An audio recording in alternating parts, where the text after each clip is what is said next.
मर्द से आगे बढ़ने का कैसा काम कर लेंगे। और महिलाएं हाँ नहीं कर सकती? नहीं। क्यों नहीं कर सकती? क्यों नहीं कर सकती, नहीं करवा सकते हम। लेडीज से आया तो हम में दम है, हम में दम है। लेडीज से आगे तो इनकी सोच ही गंदी है ना, मेन चीज है ये। औरतों को समझते हैं पैर की जूती, वो चीज गलत है। एक के महिला के 25 बच्चे, तो वो कहती है मियाँ प्यार बहुत करता हुआ, कहता नहीं 3 और भी हैं उसके साथ। बाबा साहब भीमराव अंबेडकर जी कहीं पे लिख गए थे वक्फ बोर्ड देना है, कहीं पे लिखा था मुस्लिम पर्सनल लॉ देना है, कहीं पे लिखा था शरिया देना है, कहीं पे कहा था कि पहले संसाधनों में पहला हक मुसलमानों का होगा। मैं तो कह रहा हूँ वक्फ बोर्ड आप पूरी चप्पल खींच दो तब भी कानून बदल नहीं सकते हो। मेरी बात का जवाब, मेरे सवाल का जवाब नहीं दे रहे हो आप। मैं आपसे यही पूछ रहा हूँ, क्या इस्लाम के हिसाब से ये सही है कि महिलाओं को आगे आकर उनको काम करने दिया जाए?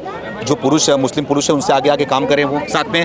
जब पुरुष काम कर सकता है हमारा मजहब के अंदर, तो महिला को क्यों आगे करे? क्यों नहीं करें? उनसे आगे बढ़ने का क्या। नहीं, सुन लीजिए, हाँ। हमारा धर्म के अंदर महिला उससे आगे मर्द से आगे बढ़ने का कैसा काम कर लेंगे। और महिलाएं हाँ नहीं कर सकती? नहीं। क्यों नहीं कर सकती? क्यों नहीं कर सकती, नहीं करवा सकते हम। क्यों, क्या वजह? हम है? खुद करते हैं। नहीं। हम खुद करते हैं, बराबर तो कर सकती हैं। हाँ। बढ़ के कैसे कर सकती हैं? नहीं कर सकती आपसे बराबर कर अगर आप सकते हैं। वो आगे बढ़ना चाह रही है, काम करना चाह रही है, नहीं। कर सकती। बराबर कर सकती हैं, हाँ। बढ़कर नहीं। लेकिन अगर महिलाओं को उसमें हक दिया जा रहा है, वक्फ बोर्ड में क्या दिक्कत है आपको? कोई तकलीफ है? वक्फ बोर्ड वाले हाँ? अगर अधिकार देंगे तो करेंगे नहीं, बिल्कुल। सरकार उसमें संशोधन कर रही है, बोल रही है कि सरकार कैसे कर सकती है? सरकार खाली एक मुस्लिम का कानून की नहीं मानोगे? नहीं, सरकार की नहीं माननी। संविधान चलोगे इस्लाम से? संविधान से भी चलेंगे, इस्लाम से भी चलेंगे। अपने बच्चे को पढ़ाते हो जी पढ़ाते हो ना, किस पढ़ाते हो जी, क्यों पढ़ाते हो? तो अच्छे बुरे का हाँ, आगे बढ़ने के लिए, आगे बढ़ने के लिए। तो आज वही बातें कह रहे हैं यहाँ पे कि ये कह रहे हैं मर्द से आगे, ये आगे बढ़ने की बात अलग है, मर्द से आगे बढ़ने की बात अलग है। ये बताओ क्या दिक्कत है? उसके अंदर दम है बढ़ने का, आगे काम करने का, क्यों बढ़ सकती है? लेडीज से आया तो हम में दम है, हम में दम है। लेडीज से आगे तो अगर तुम्हारी बेटी, तुम्हारी बहन राष्ट्रपति बनती है तो क्या बुराई है? कुछ ही बुराई नहीं। आगे बढ़ गई ना। हाँ, कुछ ही बुराई नहीं। आगे बढ़ती है ना। इसमें क्या बुराई है? देखिए सुनिए, आज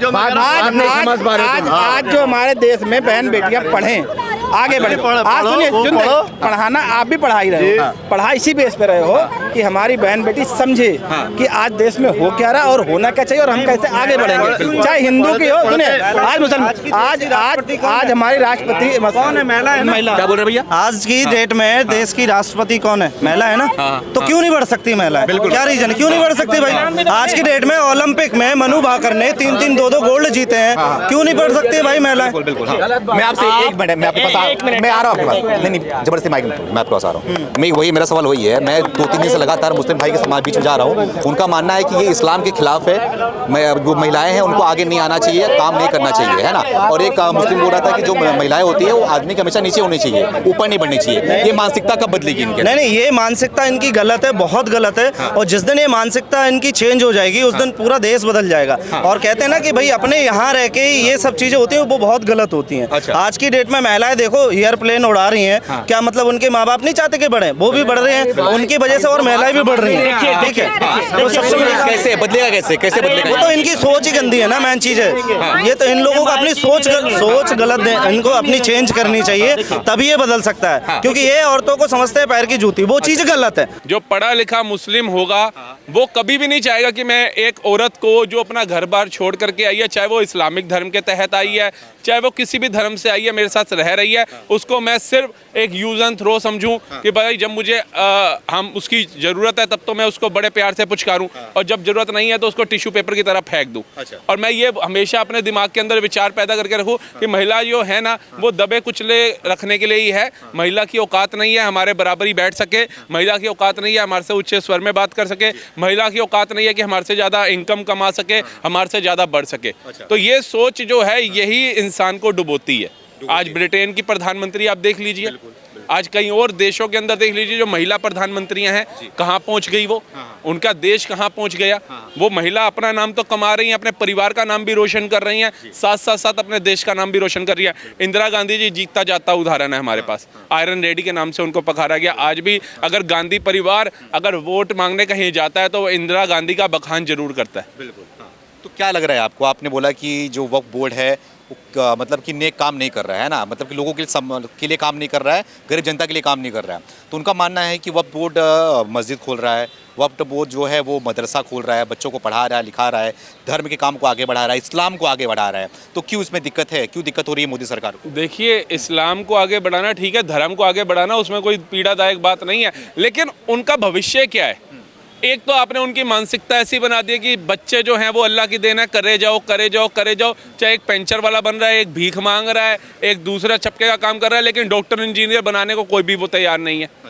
ये कब सोचोगे कि भाई हमारे बच्चों का भी हक है इंजीनियर बनने का, डॉक्टर बनने का, देश के अलग अलग संस्थानों के अंदर बढ़ने का। सिर्फ वो पंचर छापी बन करके क्यों रह जाता है? क्यों टैग है कि अब्दुल पेंचर वाला ही बनेगा?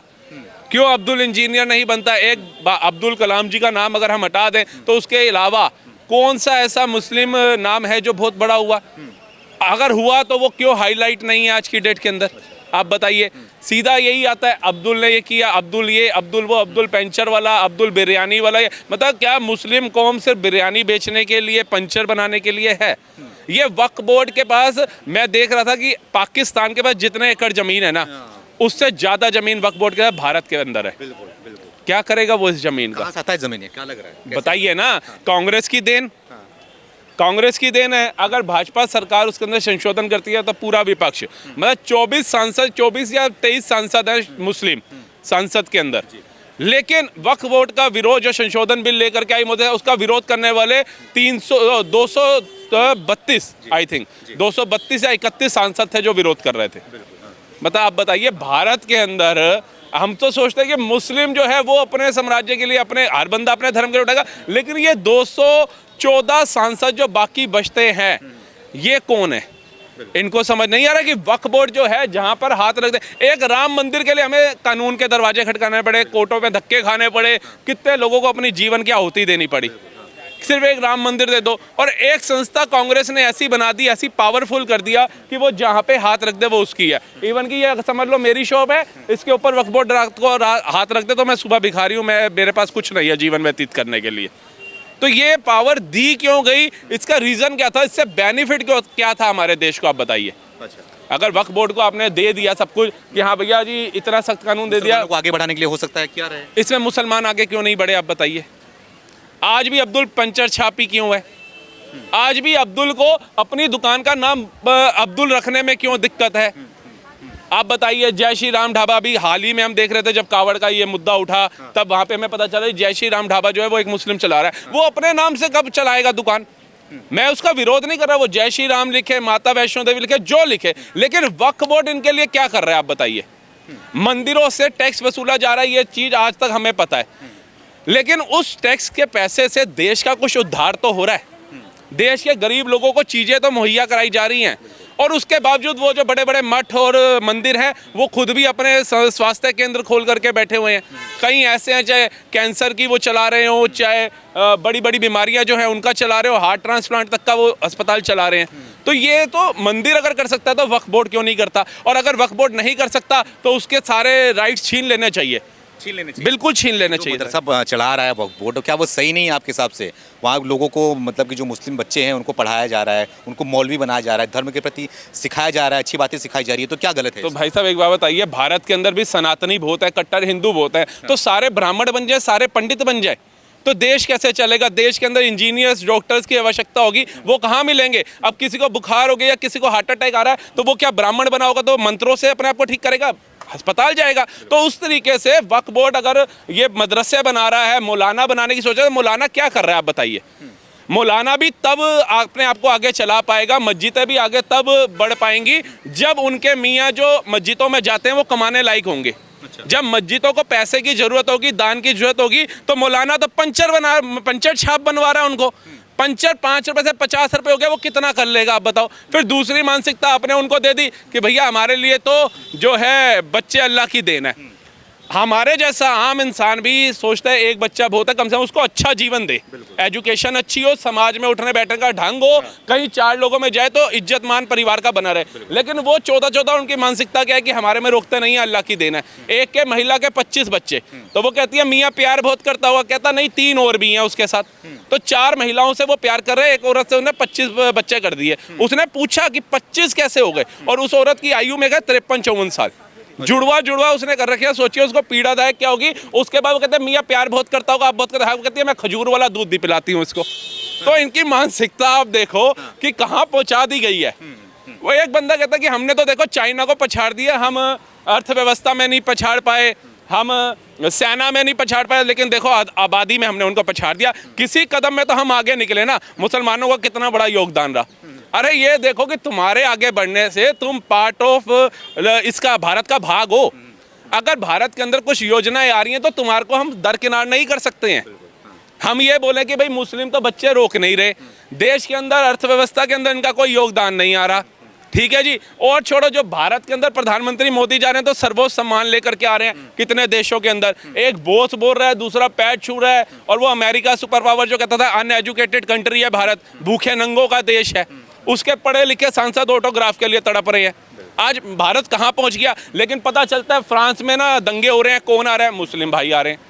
ब्रिटेन में दंगे हो गए, कौन आया? मुस्लिम भाई आए। और वो लादेन लेकर के प्लेन घुस गया अमेरिका की बिल्डिंग के अंदर, फट गया, कौन है? मुस्लिम है। अब मैं ये कहता हूँ कि जहाँ बम धमाके होते हैं, जहाँ दंगे होते हैं, वहाँ सिर्फ एक ही कौम का नाम क्यों आता है? और फिर भारत में जब उनको चिन्हित किया जाता है वो आवाज़ उठाने भी नहीं आते। गाजा इजराइल के ऊपर, हमास के ऊपर इतने मुस्लिम भाई दुखी हो रखे थे, हाय गलत हो रहा है, गलत हो रहा है। बांग्लादेश में एक मुस्लिम का ट्वीट दिखा दो, एक मुस्लिम जो ये मौलाना है, इन्होंने अपने पूरे मस्जिद में जितने इनके नमाज पढ़ने वाले नमाजी थे उनको लेकर के एक कैंडल मार्च ही निकाल दिया हो। ये हमें देखने को जीवन में नहीं मिलेगा। सवाल ये भी तो उठा रहे हैं कि जिस तरीके से हिंदू धर्म में संस्थाएं बहुत चल रही हैं, तो मोदी सरकार उसमें छेड़छाड़ क्यों नहीं कर रही है? क्यों मुसलमान के पीछे पड़ी हुई है? अब लाल किला से मोदी जी ने यूनिफॉर्म सिविल कोड का भी जिक्र कर दिया, उसके बाद इस बिल को भी पेश किया जा रहा है। तो क्या लग नहीं रहा है वाकई में कि मुसलमानों के पीछे मोदी सरकार पड़ी हुई है? देखिए, कई बार क्या होता है कि हमारे घर के अंदर बच्चा भी गलती कर देता है। अब बच्चा अगर किसी ने उससे बोला बेटा ये चीज़ नहीं लेके दे रहा, ये लेके दे रहा हूँ, वो उसको थप्पड़ मार के आ जाए, तो हम बच्चे को शिक्षा देंगे या उसको कहेंगे एक की जगह 4 मार के आना था? अब अगर पिछली सरकारों ने कुछ गड़बड़ी करी कानूनों के अंदर और 1 नेशन 1 कानून आता है तो क्या दिक्कत है भाई साहब? अगर मैंने किसी को थप्पड़ मारा है तो मेरे ऊपर जो धारा लगेगी वो दूसरे पे क्यों नहीं लगनी चाहिए? अगर मैं किसी की बहन बेटी की ज़िंदगी खराब कर रहा हूँ और दूसरा भी कर रहा है तो दूसरे और मेरे में फ़र्क क्यों होना चाहिए? आप बताइए ना। तो 1 नेशन 1 कानून आना चाहिए। ये देश जो है, एक तरफ तो हम छाती पीटते हैं, राहुल गांधी जी छाती पीट पीट के संविधान की किताब लेकर के चलते कि देश संविधान से चलेगा, तो संविधान के तहत चलो ना। बाबा साहब भीमराव अंबेडकर ने अगर संविधान बनाया तो कुछ तो सोच समझ के बनाया होगा, आप उसके हिसाब से चलना नहीं चाहते। जब इस्लाम में छेड़छाड़ करेंगे तो कहाँ सुनेंगे संविधान? इसमें इस्लाम कहाँ से छेड़छाड़ हो रही है? वो तो कह रहे हैं ये शरिया, वक्फ बोर्ड, मुस्लिम पर्सनल लॉ, ये किसने दिया? ये सरकारों ने दिया संशोधन करके। बाबा साहब भीमराव अंबेडकर के संविधान की धज्जियां उड़ाई गई है अनेकों बार। मोदी सरकार ने सिर्फ एक 370 धारा के अंदर चेंजेस किए थे तो उनके ऊपर इतना बड़ा आरोप लग गया कि संविधान बदल देंगे। जिन्होंने बदला, बाबा साहब भीमराव अंबेडकर जी कहीं पे लिख गए थे वक्फ बोर्ड देना है, कहीं पे लिखा था मुस्लिम पर्सनल लॉ देना है, कहीं पे लिखा था शरिया देना है, कहीं पे कहा था कि पहले संसाधनों में पहला हक मुसलमानों का होगा। ये किसने संविधान की धज्जियां उड़ाई? पहले ये पता तो करो आप लोग। देखिए, मैं तो सारे मौलवियों को ये बोलना चाहूँगा, आप मौलवी बने हुए हैं, बहुत अच्छी बात है, लेकिन आपके जो मस्जिद के अंदर बच्चे आ रहे हैं उनका भविष्य सोचें, अपने मुस्लिम भाइयों को तालीम दें, हम दो हमारे दो, देश की अर्थव्यवस्था और देश को पीसफुल बनाने के अंदर योगदान दीजिए। जहां भी ये दंगे होते हैं, जहां भी बम विस्फोट होते हैं, उसमें आपकी कौम का नाम ना आए तो ज़्यादा अच्छा है हमारे देश के लिए भी।